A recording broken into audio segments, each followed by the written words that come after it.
Greetings, everyone, and welcome back to Draven's continuing adventures into the Iliac Bay. In the last videos, well, the last couple of videos, I can't remember which order, we had acquired the unicorn horn from Castle She Dungeon and returned it to Medora Dyreni and broke the curse of Dyreni Tower and her curse. I was very perplexed and worried because I was not getting further messages from her.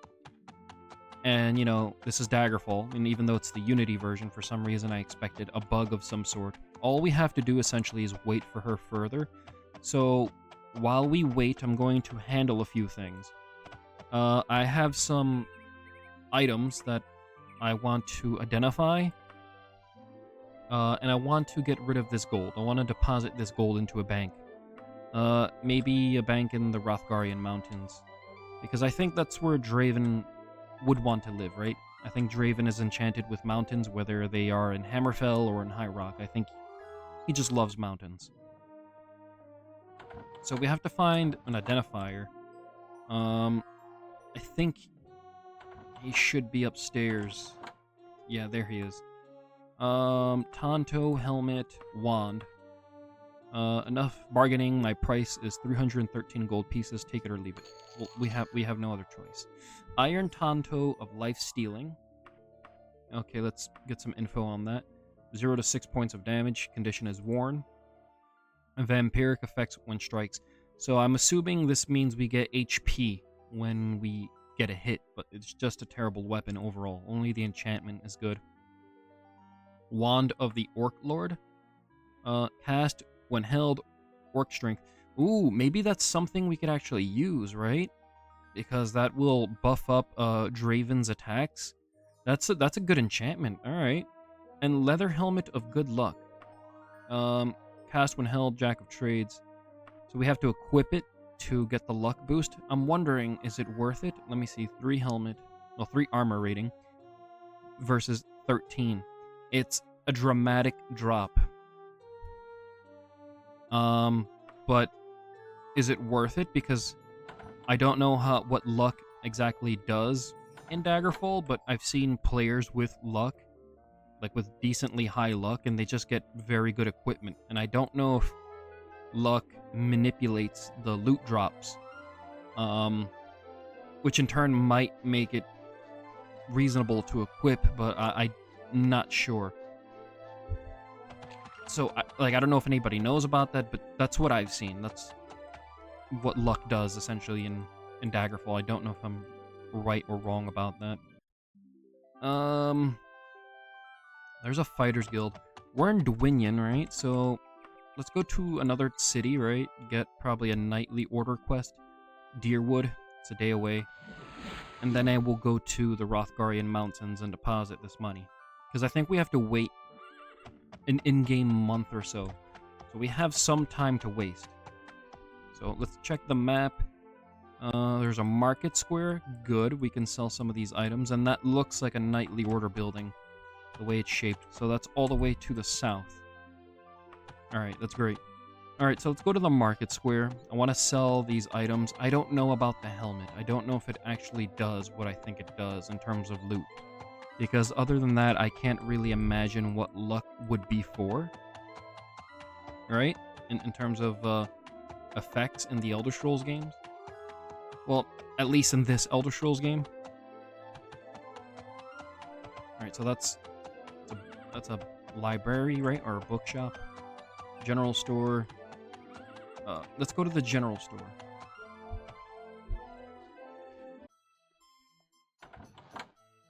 Alright, there's Handsome Breton here with a monocle.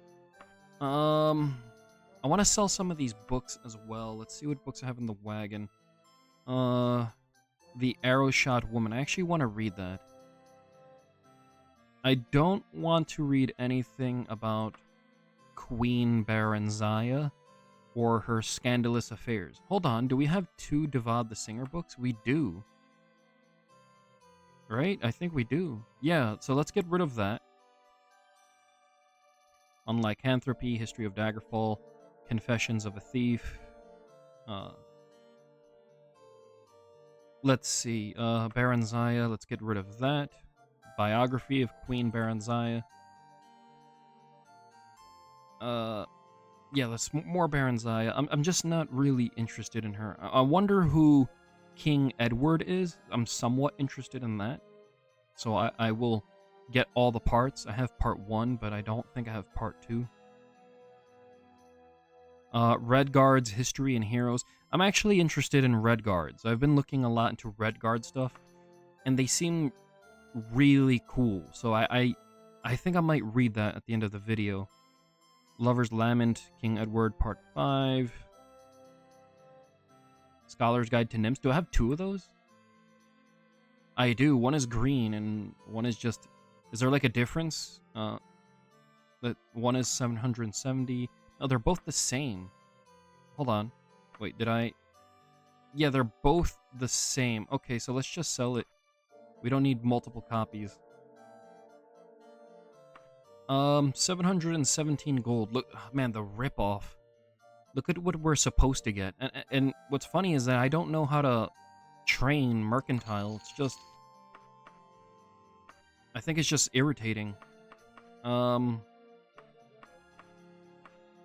We have some magic items. Let's sell the Tonto of life stealing. I don't think we need it. I want to keep the wand, because I think the wand could be of use, right? Where is it? No, that's a potion. Do I have to equip the wand? How do I use it? But hold on, I'm very curious, because it says cast when held, but how do I... Yeah, cast when held. So how do I hold the wand? It doesn't really seem like I can hold it, right? So that's kind of strange. If I can't hold it or even use it as an effect like the skirt, then maybe I should sell it. But I'm gonna hold off, see if I'm doing something wrong. I think with this helmet, I think I'm just gonna sell this helmet. I don't think it's worth it. I don't think we've had tremendous luck finding items. This is Mithril Brigandine, not bad. Dwarven. This is actually pretty cool. But yeah, you know what? Let's sell the helmet. I don't want to take the drastic loss in an armor rating for luck. Okay, so let's go to a knightly order. I think it's south. It looks like a knightly order building. Doesn't seem like a temple building at all, really. Right, so yeah. I so far like the nightly quests the most. They're pretty dramatic, like in terms of what happens. Like in that in one of my older videos when they were just attacking the entire town. It was brilliant. I had a lot of fun with that. Oh, look at this. Okay, we a rank up, right? For meritorious service and unswerving loyalty to the ideals of the Order of the Raven, you have been awarded the title of Keeper within the Order. As a symbol of your fellow knights' estimation, we have elected to present you with a new piece of armor. Additionally, by right of your new title, you may expect and demand free lodging in every inn, not only in Dwynn, but all over the bay. Congratulations, Keeper, Sir Draven Silverblood. Okay, so we can get free rooms everywhere. That's great, because that's going to dramatically cut down our costs when traveling, because we're not getting a lot of money. Receive armor? I have a fine piece of armor for you. Ooh, okay, look at this. I really like how Dwarven looks. It's pure gold. Now, I would love like a full set of Dwarven, even if it wasn't the strongest, right? Like, achieve like a golden knight sort of, appearance, aesthetic, It would look very holy-ish, maybe like a paladin, I don't know, but it would look really, majestic, really great. I love the way the Dwarven looks. It just looks like knightly armor, but it's gold. So I think what I'm gonna take is the bracers, right? No, not the bracers, the gauntlets. Let's see. Yeah, because I have Mithril left pauldron. I already have Dwarven right pauldron. The boots, adamantium boots, are stronger than Dwarven by 2 points. And Daedric is obviously stronger than everything. We have to get rid of these old rusted steel gauntlets and equip these glorious Dwarven gauntlets. They just look brilliant. Look at that. It's majestic. It's really majestic. All right, so let's equip the robe back. Let's make a quick save just in case. I don't know why, but in Daggerfall I'm always expecting to just drop dead. Let's cast a recall because I want to go to Rothgaria, one of the major cities, and Great Hope. That sounds pretty cool. It's gonna take 9 days to get there. I want to deposit this money because I think that's where Draven would want to live, right? You are entering Grey Hope. Look at that. That's an airship. So let's see. There's a market square. Let's check the market square if there's a bank there. If not, there has to be one nearby. Always check the market squares. That's where they're going to have everything. I'm kind of hoping for winter to come back in the Iliac Bay. It's going to be annoying, but look at the layout here. It's pretty. Look at this, Tavern Wars. Why do they need this many taverns? Like, in just... That's random generation at its best. Look at this. What's the business strategy behind that? They're all across the street from each other. Right? It's just kind of ridiculous. Okay, so... I think I've said that before in another video. Don't know if I did, but, What did I come here for? The bank. There we go. I got distracted by the tavern. So there doesn't seem to be a bank. The cold is seeping into your bones. I just want to see this place in the winter months and of, you know, the snow falling and so forth. So let's ask for a bank from this lovely Breton woman here. The bank of the Rothgarian Mountains. Go north, no east. We're gonna ask until she points it on the map. Wonderful, brilliant. Okay, so we actually have to go all the way south. I'm gonna deposit all of it. I don't really think we will get a house this playthrough, considering how little money we make. But it doesn't hurt, you know what I mean? Like, just deposit it and see what happens from there. I think we passed it. We did pass it. Yeah, there's 2 banks here. I guess it doesn't matter. They're both okay, of course. It's too extreme for Draven. He can't. At least there's a tavern nearby. It's a little ridiculous. Draven can't stand cold weather for more than a minute. Like, not even in real life, right? I'm not a Dunmer, but let's get red wine, but it has to be said. The room is free for a knight such as you. Perfect. Look at that. His reputation is brilliant. Let's take a 3-hour nap. Because with those mods, you know,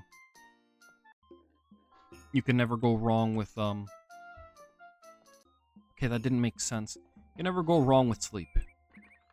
No, not the cart. The cart's too slow. The bank should be here. Perfect. Alright, let's give it to this gentleman. Deposit. Am I to understand that you would like to deposit all of your letters of credit? Yes. Right? And how much gold do we have? I want to deposit 8,000. Maybe that should be enough. Do we have more in our inventory?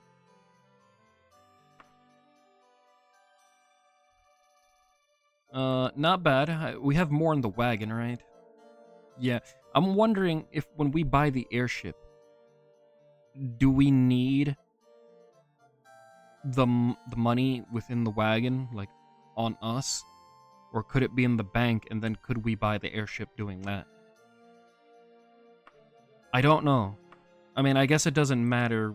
We're gonna remember that we're here, right? That they have our money, the bank. I think I'm gonna sell the wand.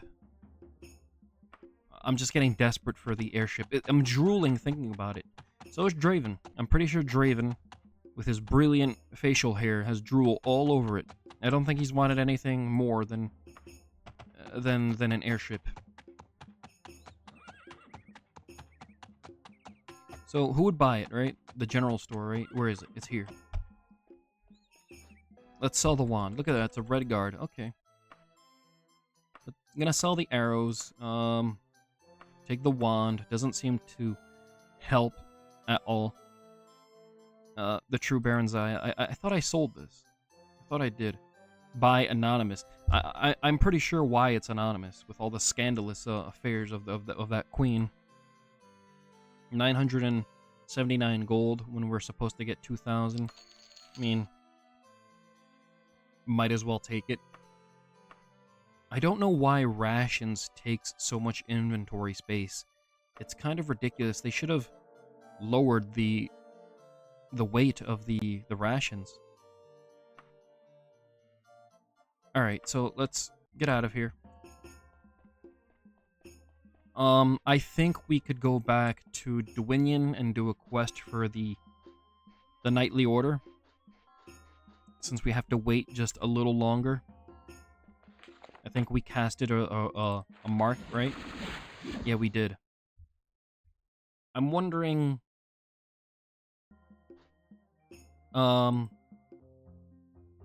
what sort of quests we should do. The Princess, the Crazed Mercenary, still more trouble with orcs.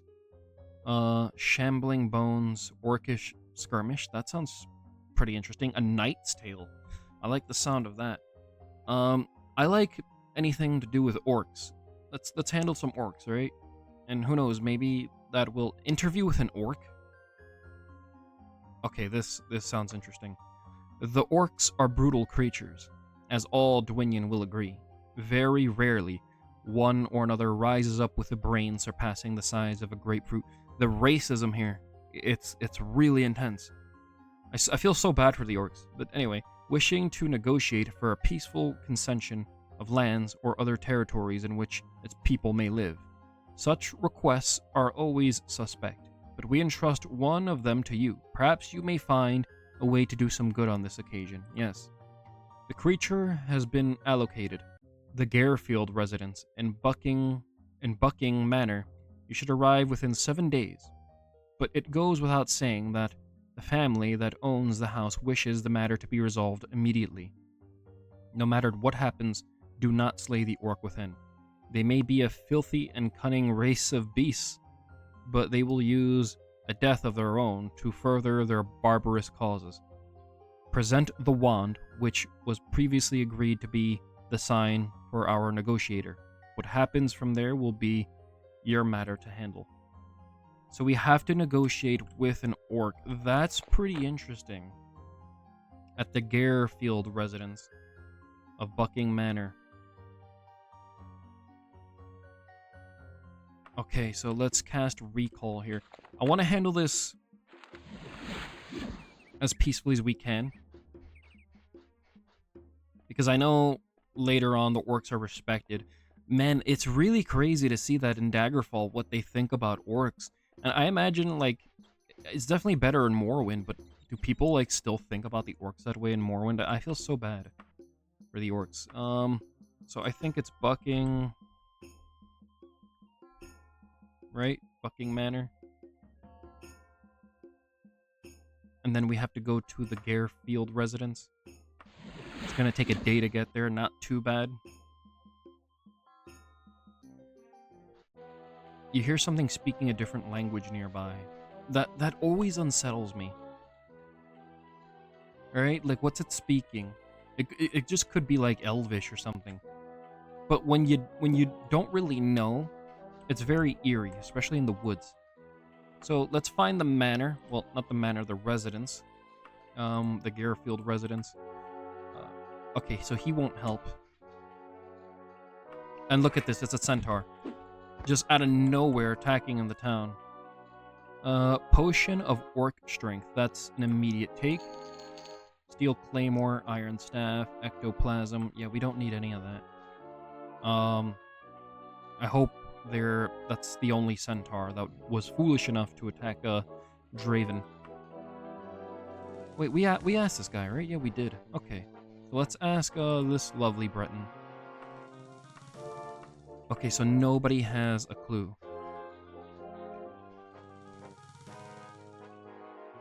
Garfield, try west.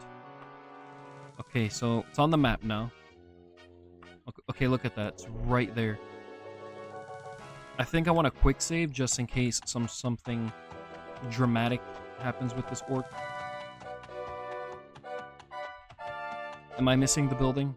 Yes, it's all the way to the north. I thought I was going north, but apparently not. That's the building. Okay, so let's see what the orc wants. You hear deep, throaty chuckling. The orc is inside and waiting for you. Oh, the check. What did it say? Oh man.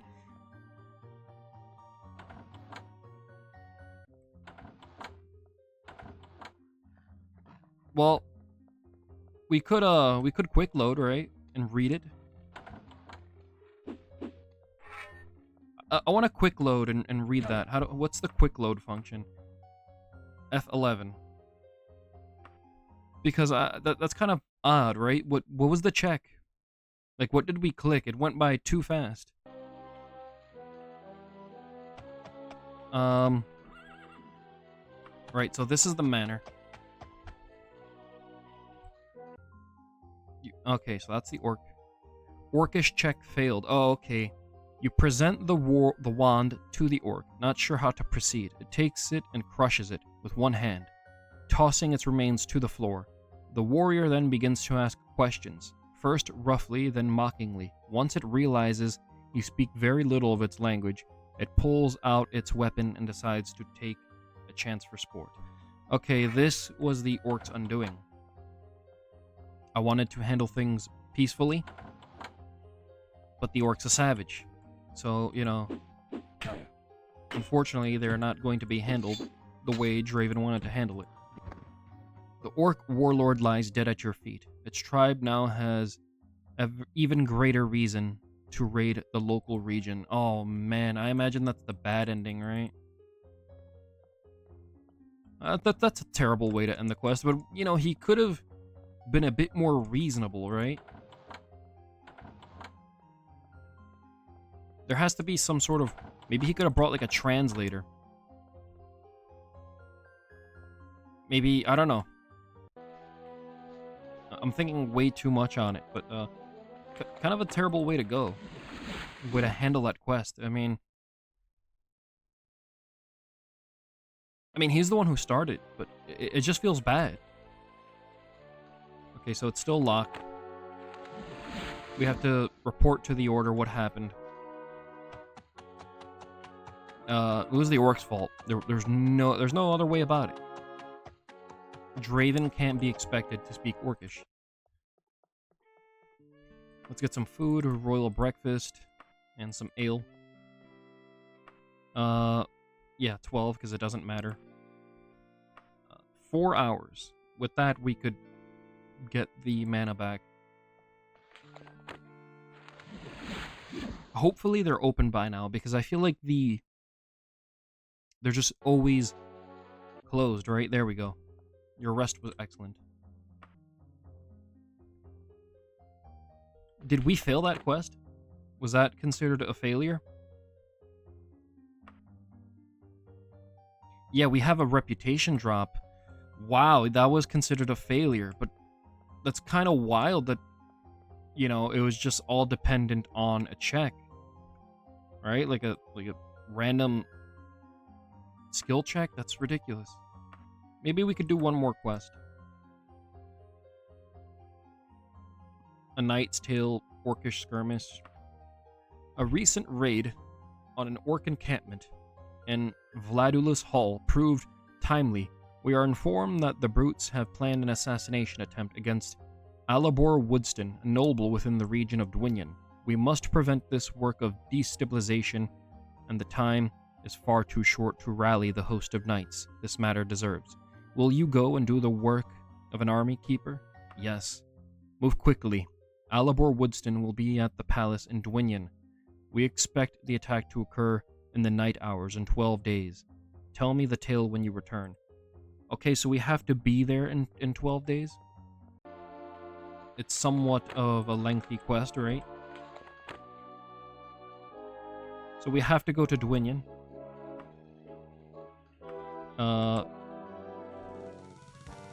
That's not too far. It's gonna take 2 days to get there. So I think what I'm gonna do is cast Recall.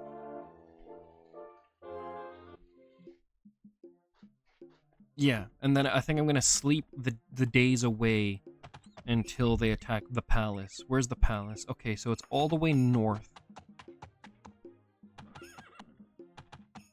That seems like a pretty decent quest. Something that should boost our reputation with the Order. I can't believe that was such... That was kind of like a terrible quest, wasn't it? Like, skill check fail and there's nothing else you could do and he just attacks us. Like, what kind of reason... What reasoning does that orc have? Look at this banner. I love this banner. I don't think I've seen this banner before. Wow, look at that. Yeah, I mean, it's not the coolest, but it's nice. It's colorful. It's blue, green, and gold with a raven on it. I mean, I guess that's why it's the Order of the Raven, right? I wonder what the raven means for Dwinion, like in general. Like, I wonder what it means for them. 5 hours? Okay, so it's still locked. Let's cast Recall. Look at that airship. Oh, that's what I'm looking forward to the most. Let's go in this tavern. It's a quiet night. We don't need to worry about the Alabor getting attacked anytime soon. Peacock pie. Salmon steak sounds great. And let's get some berry juice. We could put 137 days, right? Yeah, look at that, and it's free. That's just great. So what I think I'm gonna do, right, since we have 27 minutes in, the next quest I'll finish the video, and then maybe after that quest is done, we will get a message from Medora. I think I'm gonna find my tavern room. Hopefully it's one of these. Yeah, this one's more solitary. I'm gonna hunker down on this bed and see what kind of book we could read. Maybe something about Red Guards. Let's see how long the Red Guards is. Good lord, it's quite the read, isn't it?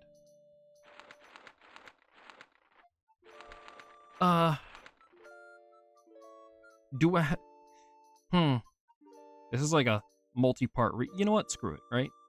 You could just skip to the next video and get back to the quest if you don't care for the reading bit. Anyway, notes on the Red Guards, their history, and their heroes.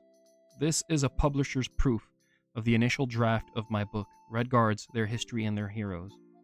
The following is a collection of the tales, myths, and history of the Red Guards. Much of their history is shrouded in mystery, and in the mists of time, it is hard to distinguish between myths and real history. Below are the first chapters of the draft by Destry Malarg. Author's note, as translated into the modern tongue of Hammerfell. Frandar Hunding was born in 2356 in the old way of reckoning, in our beloved deserts of the old land. The traditional rule of emperors had been overthrown in 2012, and although each successive emperor remained the figurehead of the empire, his powers were very much reduced. Since that, time, our people saw 300 years of almost continuous civil war between the provincial lords, warrior monks, and brigands, all fighting each other for land and power. Our people once were artisans, poets, and scholars, but the ever-evolving strife made the sword inevitable. The song of the blade through the air, through flesh and bone, its ring against armor, an answer to our prayers. In the time of Lord Frandar, the first warrior prince, lords called Yokeda built huge stone castles to protect themselves and their lands, and castle towns outside the walls begin to grow up.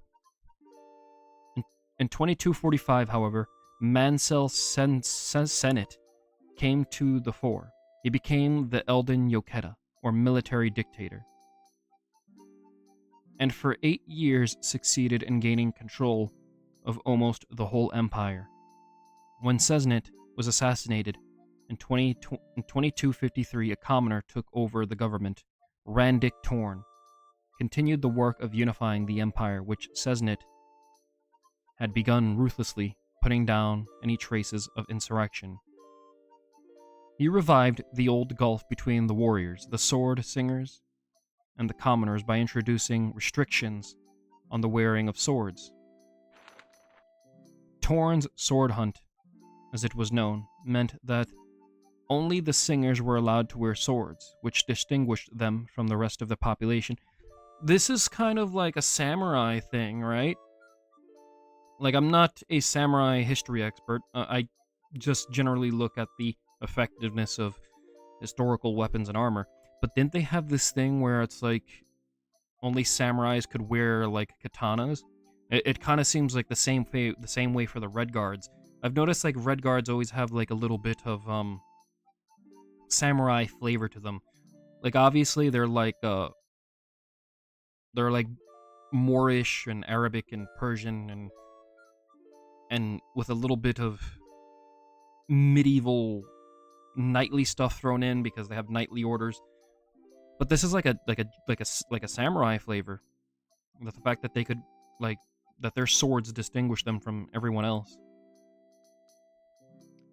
Although Torn did much to settle the empire into its pre-strife ways, by the time of his death in 2373, internal disturbances still had not been completely eliminated. Upon his death, civil war broke out in earnest, war that had made the prior 300-year turmoil pale in comparison. It was in this period that Frandar Hunding grew up. Hunding belonged to the sword singers, the element of empire society. He grew from the desert artisans, and was initially recruited from the young sons and daughters of the high families. They built the first temple to the unknown gods of war, and built a training hall, the Hall of the Virtues of War. Within a few generations, the way of the sword, the song of the blade, had become their life. The people of the blade kept their poetry and artisanship in building beautiful swords woven with magic and powers from the unknown gods. The greatest among them became known as Ansai, or Saints of the Sword. Each of these began their own training schools, teaching their individual way of the sword. Those Ansai of the highest virtue wandered the countryside, engaging in battle, righting wrongs and seeking to end the strife. To sum it up, Hunding was a sword singer, a master Ansai, at a time when the peak of the strife was reborn out of the chaos of Torn's death. Many singers put up their swords and became artists, for the pull of the artisan heritage was strong. But others, like Hunding, pursued the ideal of the warrior, searching for enlightenment through the perilous paths of the sword. Duels of revenge and tests of skill were commonplace, and fencing schools multiplied. Yeah, this sounds just so far very Japanese. The Red Guards. So let's go back to reading. Frandar do Hunding Hel Ansai no Shira, or as he is commonly known, Frandar Hunding, was born in the far desert marches in the province of High Desert. Hunding is the name of the high desert region near where he was born. No Shira means noble person or person of noble birth, and Hel Ansai is his title of sword sainthood. Hunding's ancestors reach back to the beginning of recorded time in the high desert, and were artisans and mystics. His grandfather was a retainer of the Elden Yokeda, Mansil Seznit, and led many of the battles of unification prior to Seznit's assassination. When he was 14, Hunding's father died in one of the many insurrections, and he was left to support his mother and 4 brothers. His prowess with the sword, however, made his life both difficult and easy. Easy in that his services came in great demand as a guardian and escort. Hard in that his reputation preceded him, and many awaited their turn to face him in battle and gain instant fame through his defeat. By the time Hunding was 30, he had fought and won more than 90 duels, killing all of his opponents. He became virtually invincible with the sword, gaining such skill and mastery that he finally stopped using the real swords created through the artisanship of his people and began using the Shihai, or the Way of the Spirit sword. All sword singers learn through their intense training and devotion to the gods of war and Way of the Sword, the forms of discipline that allow the creation of the Spirit Sword. This is a simple form of magic or mind mastery, whereby an image of a sword is formed from pure thought.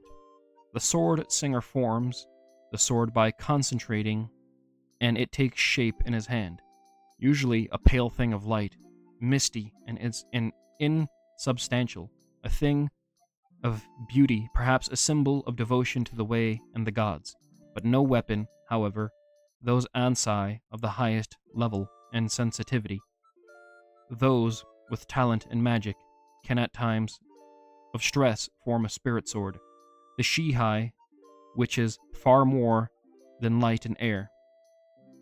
It is an unstoppable weapon of great might, a weapon which can never be taken from the owner without also taking his mind. So that's pretty cool. So they kind of form these weapons